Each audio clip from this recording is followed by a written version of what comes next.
Assalamualaikum warahmatullahi wabarakatuh. Saya Muhammad Fauzi. Hari ini saya ingin mempresentasikan tentang organisasi dan manajemen. Yang pertama, organisasi. Organisasi dapat diartikan sebagai suatu pengaturan orang-orang secara sengaja untuk mencapai suatu tujuan tertentu. Organisasi pada umumnya memiliki 4 karakteristik utama. Pertama adalah bahwa masing-masing organisasi memiliki tujuan-tujuan tertentu, baik jangka panjang maupun jangka pendek. Secara umum, tujuan organisasi mencakup 3 bidang utama. Pertama, mencapai tingkat keuntungan atau profitability. Kedua, mengejar pertumbuhan atau growth. Dan ketiga, bertahan hidup atau survive. Kedua adalah masing-masing organisasi memiliki orang. Organisasi adalah kelompok 2 orang atau lebih yang ingin mencapai tujuan. Ketiga adalah organisasi perlu mengembangkan struktur suatu organisasi agar anggota dapat melaksanakan pekerjaannya dengan mudah. Keempat adalah memiliki sistem dan prosedur. Sebuah organisasi diatur berdasarkan aturan-aturan yang ditetapkan bersama dan harus dijalankan dengan penuh komitmen. Sistem dan prosedur dalam organisasi mencermin dari ketetapan tentang cara kerja, sistem rekrut, dan bentuk laporan. Masyarakat, organisasi memberikan manfaat kepada masyarakat dan bisnis. Pertama, organisasi mengubah kehidupan masyarakat. Manfaat ini bisa kita amati dari banyaknya organisasi yang membuat kehidupan menjadi lebih baik. Yang kedua, organisasi sebagai penuntun pencapaian tujuan. Dengan berorganisasi, pencapaian tujuan akan lebih efektif. Yang ketiga, organisasi menawarkan karir. Orang yang ingin selalu mengembangkan karir dan pengetahuannya akan dapat memperoleh dengan berorganisasi. Organisasi akan selalu menawarkan karir yang lebih bila seseorang ingin mengatakan pengetahuan dan keterampilannya. Yang keempat, organisasi sebagai cagar ilmu pengetahuan. Dengan berorganisasi, ilmu pengetahuan akan dapat terus ditingkatkan sehingga pekerjaan yang sanggup dilakukan sendiri dapat diselesaikan secara bersama. Manajemen. Beberapa penulis memberikan pengertian antara lain. Yang pertama dari Harold Kohns and Cyril O'Donnell. Manajemen adalah usaha mencapai tujuan tertentu melalui kegiatan orang lain. Dengan demikian, manajer mengadakan koordinasi atas sejumlah aktivitas yang lain yang meliputi perencanaan, perorganisasian, penggerakan, dan pengendalian.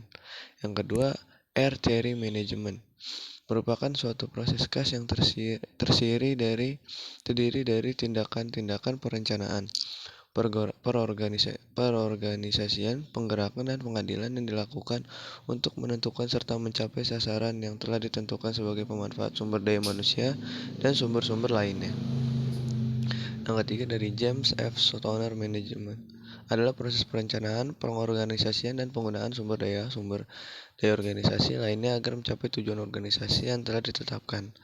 Dengan demikian, istilah manajemen mengacu pada suatu proses mengkoordinasi dan mengintegrasikan kegiatan-kegiatan kerja agar diselesaikan secara efisien dan efektif dengan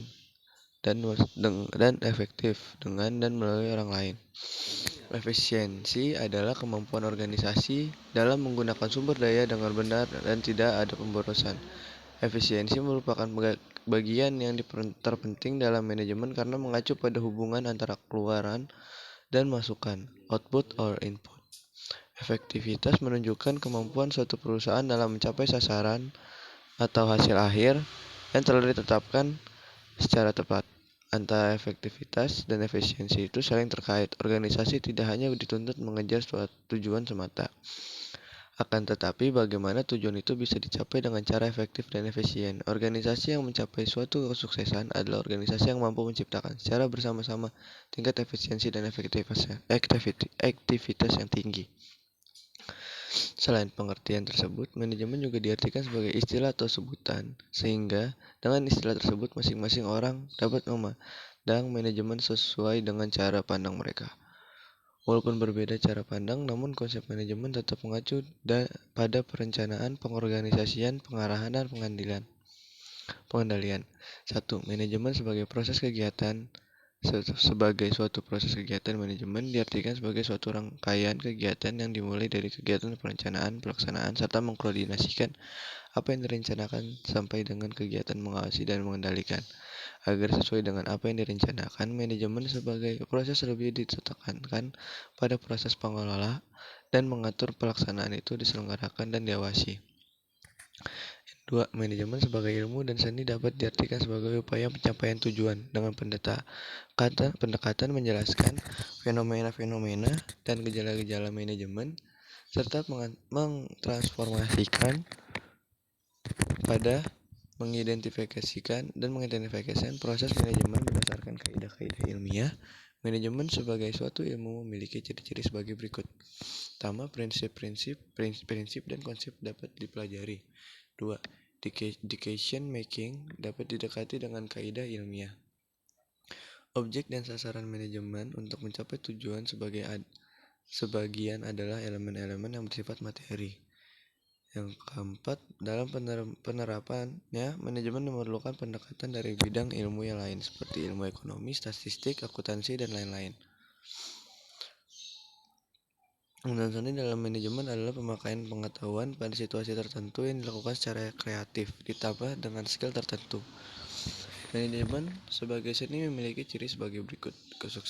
Pertama, kesuksesan dalam mencapai tujuan sangat dipengaruhi dan didukung oleh sifat-sifat dan bakat para manajer.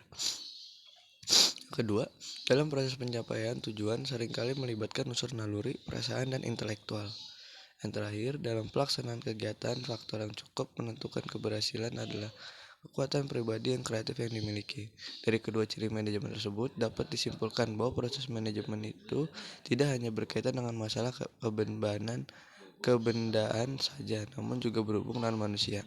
Oleh karena itu, proses pendekatan manajemen tidak hanya bersifat ilmiah, tetapi juga seni, berpaduan antara manajemen ilmu dan ilmu seni rupa, sesuatu yang harus dimiliki oleh manajer dan orator organisasi. Yang ketiga, manajemen sebagai profesi adalah kegiatan dilakukan oleh sekelompok orang atau manajer dengan menggunakan keahlian tertentu. Seorang yang memiliki keahlian dan keterampilan tertentu akan memperoleh suatu dan insentif manakala mereka terlibat dalam organisasi. Oleh sebab itu, mereka bekerja dalam organisasi dengan menggunakan keahlian di kelompoknya. Dalam kelompok manajemen profesional, profesionalisme manajemen dikategorikan ke dalam suatu profesi yang memang membutuhkan suatu keahlian tertentu, serta posisi dan keahliannya diakui oleh masyarakat. 4. Manajemen sebagai kumpulan orang untuk mencapai tujuan. Setiap kegiatan yang dilakukan oleh dua orang atau lebih secara kooperatif dalam organisasi disebut sebagai aktivitas manajemen. Kolektivitas orang-orang tersebut bergabung dalam suatu organisasi dan dipimpin oleh seorang pemimpin atau manajer yang bertanggung jawab penuh atas capaian tujuan secara efisien dan efektif. Fungsi manajemen. Perencanaan dapat diartikan sebagai suatu proses untuk menentukan tujuan serta sasaran yang ingin dicapai dan mengambil langkah-langkah strategis guna mencapai tujuan tersebut. Melalui perencanaan seseorang, manajer akan dapat mengetahui apa saja yang harus dilakukan dan bagaimana cara melakukannya, menentukan tingkat penjualan, beberapa tingkat kebutuhan tenaga kerja, besarnya modal, tingkat persediaan, serta keputusan apakah perlu dilakukan suatu ekspansi merupakan bagian dari kegiatan perencanaan. Organisasian merupakan proses pemberian perintah, pengalokasian sumber daya, serta mengatur kegiatan secara koordinir kepada setiap individu dan kelompok untuk menerapkan rencana kegiatan yang terlibat, dan pengorganisasian mencakup 3 kegiatan, yaitu membagi komponen-komponen kegiatan yang dibutuhkan untuk mencapai tujuan dari sasaran dalam kelompok-kelompok, membagi tugas kepada manajer dan bawahannya untuk mengadakan pengelompokan tersebut. Yang ketiga, menetapkan wewenang di antara kelompok atau unit-unit organisasi. Yang tiga, pengarahan adalah proses yang ditemukan semangat motivation pada karyawan agar dapat bekerja keras dan giat serta membimbing mereka dalam melaksanakan rencana untuk mencapai tujuan yang efektif dan efisien. Melalui pengarahan, seorang manajer tercipta komitmen mendorong usaha-usaha yang mendukung tercapainya tujuan. Ketika gairah kerja karyawan menurun, seorang manajer segera mempertimbangkan alternatif untuk mendorong kembali semangat kerja sebagai mereka dengan menambah faktor penyebab menurunnya gairah kerjaan. Yang 4, bagian terakhir dari manajemen adalah mengendalikan atau controlling, mengendalikan di mana dimaksudnya untuk melihat apakah kegiatan organisasi sudah sesuai dengan rencana sebelumnya. Fungsi pengendalian mencakup 4 kegiatan, yakni menentukan standar presentasi, mengukur presentasi dan telah dicapai selama ini, membandingkan presentasi yang telah dicapai dengan standar presentasi, melakukan perbaikan jika terdapat penyimpangan dari standar prestasi yang telah ditetapkan. Bidang manajemen. Pertama, bidang pemasaran yang sering disebut sebagai manajemen berdasarkan pemasaran merupakan salah satu bidang penting dalam kegiatan bisnis. Bidang pemasaran sering kali menjadi ujung tombak bagi perusahaan atau bisnis di dalam memperoleh laba atau keuntungan. 4 aspek utama yang dikaji dalam manajemen pemasaran meliputi 1. Perencanaan produk, menetapkan harga, mengembangkan periklanan, dan memilih saluran distribusi. 4 aspek pemasaran tersebut dalam ilmu pemasaran sering disebut sebagai bauran pemasaran atau marketing mix. Kunci utama dalam keberhasilan kegiatan pemasaran adalah meningkatkan efektivitas perencanaan, implementasi, dan pengendalian terhadap aktivitas pemasaran. Sekian dari saya.